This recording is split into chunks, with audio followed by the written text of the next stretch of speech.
Қайырлы күн. Университетіміздің арнасында жаңалықтар топтамасы. Студияда мен Аягөз Мұстафа.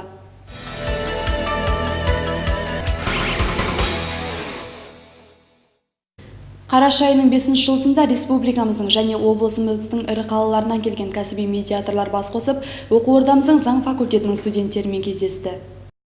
Өмір болған соң қоғамдағы адамдар арасында сан түрлі келіспеушіліктер, даулы мәселелер туындамай тұрмайтыны анық. Міне сондай мәселелерді шешуде медиаторлардың көмегіне жүгіну өте тиімді. Бүгін университетіміздің мәжіліс залында осы тақырып төңірегінде дөңгелек үстел ұйымдастырылды.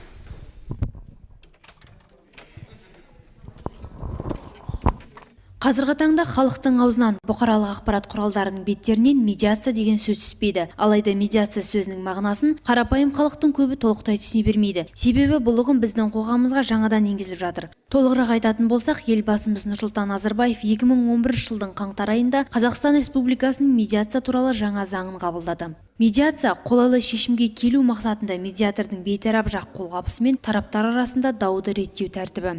Медиация сотқа дейінгі тәртіпте және азаматтық, еңбек, отбасы, басқа құқықтық қатынастарда туындайтын дауларды жеңіл және орташа ауыр қылмыс туралы істер бойынша қылмыстық іс барысында қарастырылатын дауларда қолданылады. Медиатор басшылыққа алып негіз болатын 5 қағидамен ерекшеленеді. Еріктілік, тараптардың тең құқылығы, медиатордың тәуелсіздігі және бейтараптығы, медиация рәсіміне араласуға жол берілмеуі.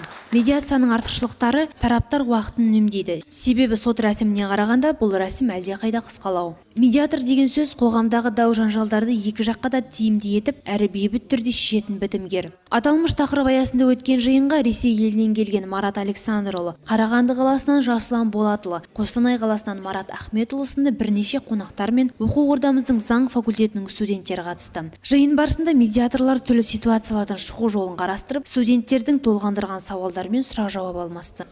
Кез келген коммерциялық немесе әлеуметтік саладағы дау-жанжалды рецензиялық тәртіп ретінде келеңсіз жүргізу жолдары арқылы шешу мүмкіндіктері қарастырылады.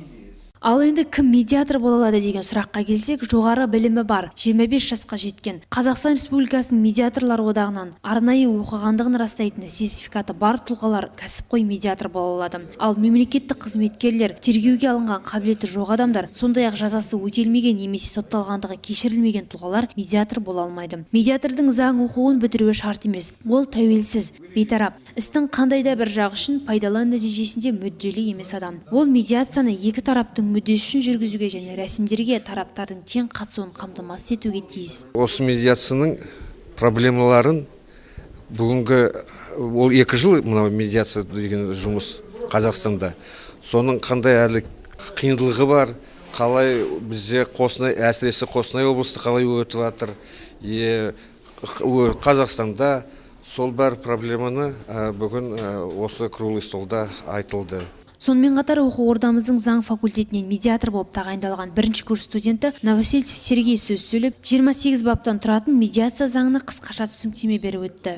Бүгінгі таңда еліміздің бітімгер мамандарының санын небәрі 300 ғана. Сол себепті еліміздің медиаторлар одағы алдағы уақытта жылына 2500 адамды дайындап шығаруды көздеп отыр. Ақбота Қалдыбек, Диас Рахметов, Жастар ТВ. 7 қараша Жас өркен Қостанай журналының алғашқы редакторы, ақын, журналист Байтұрсын Ілияс атамыздың туған күні. Арамызда болмаса да университетімізге көп еңбегі сіңген Байтұрсын атамыз жайлы келесі бейнематериалда. Жақсының аты өлмейді, халымның хат өлмейді деген екен дана халқымыз.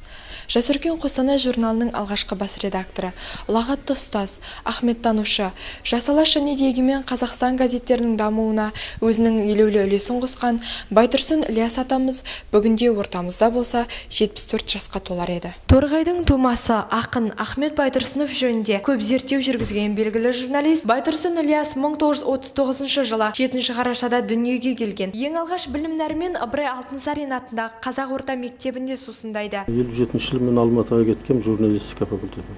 Сонда барып бірден журналистика факультетіне бірден қабылдамады.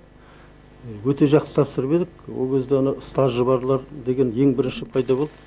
бізді жақсы тапсырғандар тіл әдебиет факультетіне ауысты. Алғашқы еңбек жолын Қарағанды облыстық Орталық Қазақстан газетінде әдеби қызметкер ретінде бастап, кейіннен Жас Алаш, Егемен Қазақстан газеттерінде меншікті тілші, Дала Қоңырау газетінде редактор болып жұмыс жасайды. 1996 жылдан 2003 жылға дейін Ахмет Байтұрсынов атындағы Қостанай мемлекеттік университетінде журналистика кафедрасында ахметтану пәніне сабақ береді. 2003 жылдан бастап университетімізде шығатын Жас өркен Қостанай журналының алғашқы шығарушысы және бас редакторы болып қызмет істейді. Байтұрсын Ілияс Қазақстан журналистер одағының мүшесі. 1978 жылы Қазақстан журналистер одағының сыйлығын алған. Қазақ КСР жоғарғы кеңесінің құрмет грамотасымен бірқатар медальдармен марапатталған. Сондай-ақ журналистік еңбектері еленіп, ара-тұра республикалық конкурстарда бәйгеде алған. Ал оны жұртшылық ақын, жазушы, ұстаз ахметтанушы ретінде де жақсы таниды. Осының дәлелі ретінде Байтұрсын атамыздың тың түлектері, Оралу, Алтын бесік, Тоғыз перне, Ерлік дастаны, Патша көңі сынды көпке танылған кітаптарында атап өте аламыз. Оқу орнымызда еңбек етуіне бірден-бір себепкер қазақтың көрнекті қайраткері Ахмет Байтұрсыновтың өмірін, халық алдындағы қызметін зерттеуі. 1996 жылы Ахмет Байтұрсыновтың жүрген жолдарымен зерттеуге шығатын Ақжол ғылыми танымдық экспедициясын ұйымдастырып, алғашқы сапарының нәтижесінде Ахмет Байтұрсыновтың 125 жылдығына орай Алтын бесік атты кітабы жарыққа шықты. Осы кітап үшін Қостанай меценаттар клубының қазына сыйлығына ие болды. Бізіне келсек, ол кісі бурашылтын, ақырын сөйлейтін, ол кісіге тура қарауға қорқатынбыз, енді көзі өткір болатын да. Оқу ордамыздағы журналистика мамандығының жоғарғы деңгейде көтеруіне бірден-бір үлес қосқан Байтұрсын атамыздың еңбегі ешқашан ұмытылмақ емес. Өзі білім берген, тәрбиелеген шәкірттері бүгінде беделді бұқаралық ақпарат құралдарында қызмет жасайды. 1996 жылы университетімізде журналистика мамандығы ашылған болатын. Сол кезде алғашқы студенттер ретінде мен өзім келіп түскен болатын. Алғашқы ұстаздардың бірі болып, жаңағы Байтұрсын ағай келген.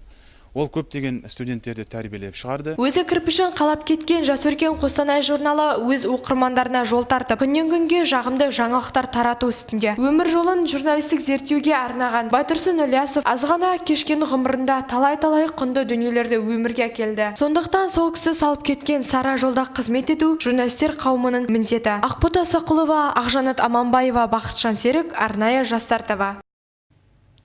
Жуырда университетіміздің ақпараттық технологиялар факультетінің студенттері ғылыми зерттеу жұмыстарын қорғады. Жоба барысында студенттердің 20-ға жуық жұмыстары қатыстырылды. Толығырақ әріптесіміздің бейнебаянында. Біздің ойымызша білім беруді гуманитарластырылады. Әсіресе фундаменталды болып табылатын абстракты математика объективті жағдайды түсіну үшін қажет. Бұл студент бүгінгі байқауға қатысушы математика мамандығының 2-ші курс студенті Қызғалдақ Ұзақбаева. Қолданбалы есептерді үйретуде оқушының қызығушылығын қалыптастыру атты тақырыпта сәтті қорғап шыққан студент болашақта өз ғылыми жұмысын әрі қарай жалғастырып дамытатын ойын бар деп отыр. Қолданбалы есептерді үйрету маңызды мәселе болып қала береді. Осы зерттеу жұмысымда мен көптеген қолданбалы есептерге мысал келтіре өттім. Бұл мысалдар математиканың практикалық маңызы зор екендігін толығымен дәлелдеп кетті.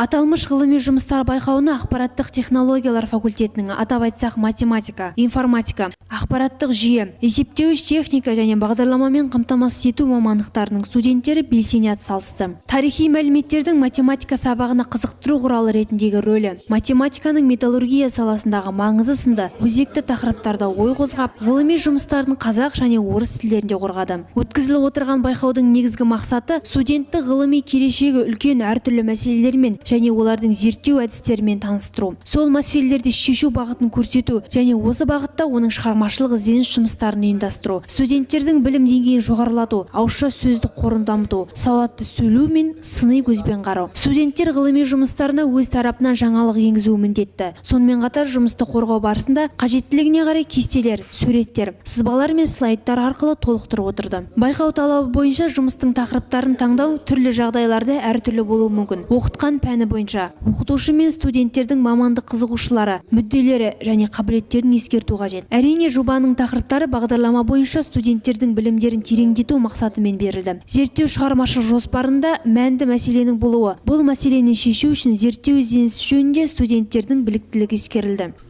Жалпы конкурсқа берген жұмыстардың саны 20 жұмыс берілді.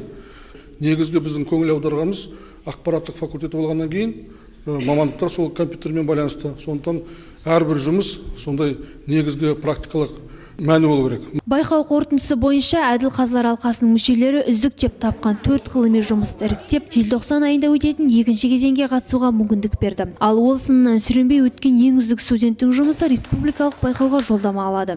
Ғылыми зерттеу жұмыстарын меңгерген жастар өздігінен шығармашылық еңбек ететін және қазіргі заманның өзекті мәселелерін шеше алатын маман болатыны белгілі. Бүгінгі жеңімпаздарымызды құттықтай отырып, алдағы уақытта әлі талай ғылыми жетістіктермен қуантатынына сенеміз. Ақбота Қалдыбек, Ботагөз Талғатқызы, Жастар ТВ. Академиялық икемділік жоғарғы оқу орны білім алушыларының басқа оқу ордаларында оқу және тәжірибеден өту жобасы. Бұл жоба біздің университетімізде екінші жыл іске асуда.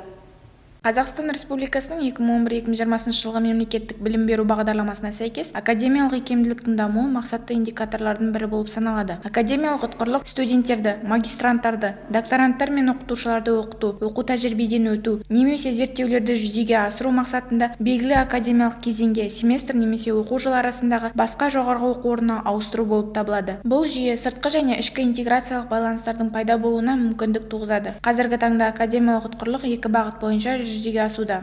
Олар ел ішіндегі ішкі академиялық икемділік, шетелде сыртқы академиялық икемділік. Басты міндет ағылшын тілін жетік білу. Қазақстан Республикасының білім және ғылым министрлігінің академиялық икемділігі бағдарламасы жоғары оқу орындарындағы студенттерге шетел жоғары оқу орындарында бір семестр болуға мүмкіндік береді. Бұл бағдарлама екі жаққа барып келу жолының шығынын, медициналық сақтандыруын, виза шығындарын 120 күн бойы мекендегі шығындарды басады. Ахмет Байтұрсынов атындағы Қостанай мемлекеттік университеті Кассия және Erasmus Mundus бағдарламасының Марко 21 жобаларында болып тұрады.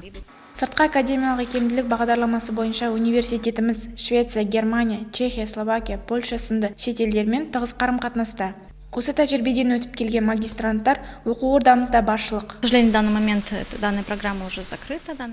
Негізгі академиялық икемділіктердің мақсаттары бірлескен бағдарламалар аясында білім алып, тіл үйрену, зерттеушілік, өндірістік тәжірибелер, жаңа достар табу, ел көру. Бастапқыда маған қиын соқты, бірақ мұғалімдердің қолдауымен оқу жүйесіне тез бейімделдім. Алдағы уақытта шет елде білім алатын жастарға шыдамдылық, біліміне сеніп, өзін алып шығу және жаңа достармен жақсы қарым-қатынаста болуды тілеймін. Былтырғы жылы сыртқы академиялық икемділік барысында Қазақстан Республикасының ғылым және білім министрлігінің атынан 15 адам жіберіліп, Erasmus Mundus'тың Кассио бағдарламасы бойынша 2 адам шетелде білім алып қайтты. Биылғы жылғы статистика бойынша Қазақстан Республикасының ғылым және білім министрлігіне 16 адам жіберілсе, Кассио бағдарламасынан 5 адам білім алып жатыр. Алдағы уақытта университетімізден шетелге оқуға баратын студенттер саны көбейеді деген сенімдеміз. Асылбек Айзат, Ізбасар Диана, Жастар ТВ. Құрметті көрермендер, бүгіннен бастап әр жаңалықтар топтамасында өткен күннің мұрасы атты айдарымыз шығатын болады. Олай болса, алғашқы айдарымызды тамашалайық.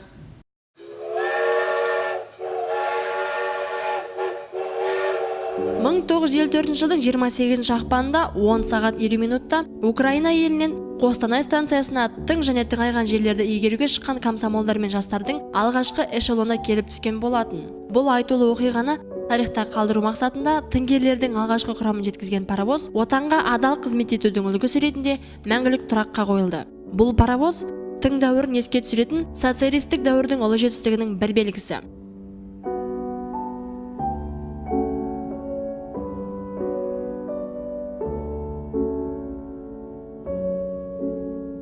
Ескерткіштің сипаттамасы. Қойылған уақыты 1980 жыл.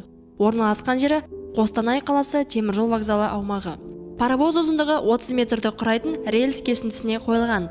Паровоз қабырғасындағы арнайы тақтаға Леонид Ильич Брежневтің келесідей сөздері жазылған. Тың Қазақстанның өндірістік күштерінің дамуына, оның экономикасының, ғылымының, мәдениетінің өсуіне қуатты серпін берді. Леонид Брежнев. Осымен біздің тілшілеріміз дайындаған жаңалықтар легі аяқталды. Сіздермен бірге болған мен Аягөз Мұстафа. Келесі кездескенше аман сау болыңыздар.